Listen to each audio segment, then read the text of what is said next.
So here we have the VAT return obligations. These are the VAT periods that you need to send a VAT return for. So as you can see here, you've got the start, end and due date and various statuses.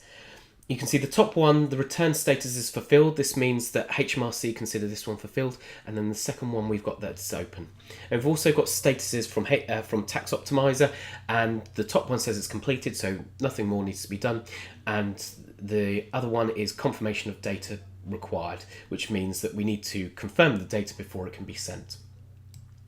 So if we click on that and go into it, we get all the details here, and we get the values, and as you can see at the moment they're all 0.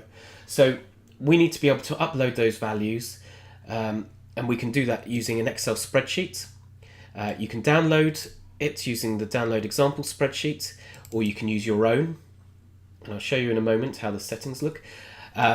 So here we've got the 9 boxes that we would expect, and you can have a system that outputs a spreadsheet like this, or as I say, you can use your own. So if you're using your own, you can customize this to tell Tax Optimiser what cells to extract the data from. So we can see at the top here, we've got Excel sheet name, and that relates to the sheet name at the bottom. And then the various boxes relate to the various cells. So B4 for the VAT due on sales, etc.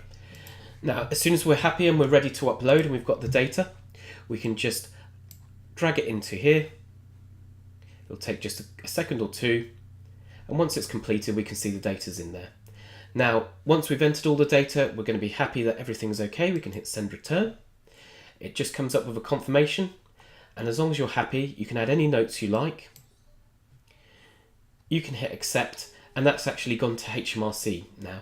So within this test area at the moment, nothing has actually been sent to HMRC. We've just simulated it. But you get to see an audit log of all the transactions, so you can see when values were changed, who it was sent by, and confirmation that HMRC have received it.